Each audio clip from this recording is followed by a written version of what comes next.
What's going on, Team XK? Back with another quick total cryptocurrency market cap update here, right?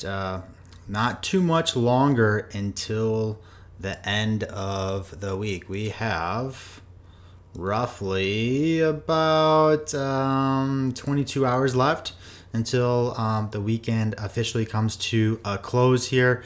Wanted to kind of pull this up because we are seeing a little bit of a push to the upside and a bounce off of, let me remove this indicator real quick to make it a little cleaner. We're getting a bounce off the 4-hour 200 MA right now, right? So the 4-hour time frame is going to be very critical. We got 8 minutes left on this 4-hour candlestick as the time of this recording. And as you can see here, right, we went down, we tested the 4-hour 200 MA. We were unable to, as of right now, we were unable to break below that, right? That's going to be acting as our dynamic level of resistance. This is the one that I've been noting that we should be really looking out for to see if we have another wave to the downside. As long as we stay trading above the 4-hour 200 MA, the overall bullish trend will remain valid. So we're getting a little bounce off of that. So that is a good sign that we could potentially be creeping back up to the top of this consolidation phase that we're currently in for the weekend. And we're just gonna have to continue to see how this plays out. Let's go to a smaller time frame here, see what we're seeing here.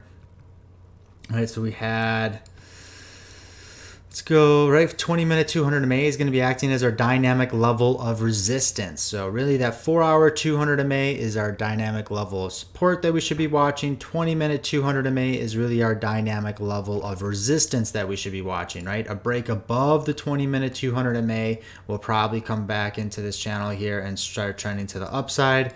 As long as we remain below that, the short-term bearish trend is going to be active. Right now, we're still in a state of consolidation, nothing really indicating otherwise. We can kind of look out and see some of these other time frames, maybe a little higher one, right? The 12-hour, right? Again, very sideways here on the 12-hour time frame. As you can see here, right, we normally don't see much movement during the weekend, right? During this weekend, we saw a whole lot of consolidation, right? 12-hour, same thing back here. Same thing back here, right? And this week we actually saw a little bit more momentum, right? We saw more momentum in the beginning of the week. So not really anticipating big moves as of right now, right? They could obviously happen at any given time, but I still remain in a state of that we're in the state of consolidation. We'll probably see an impulsive move at the beginning of the week. So we got about 22 hours until that time occurs. But until then, consolidation is still active. We can see on the 20-minute time frame, right? We're kind of in the center. We're not really in that oversold area, and we're not really in that overbought area, right? Oversold is when we get back down to this daily support. We start getting oversold on the 20-minute time frame.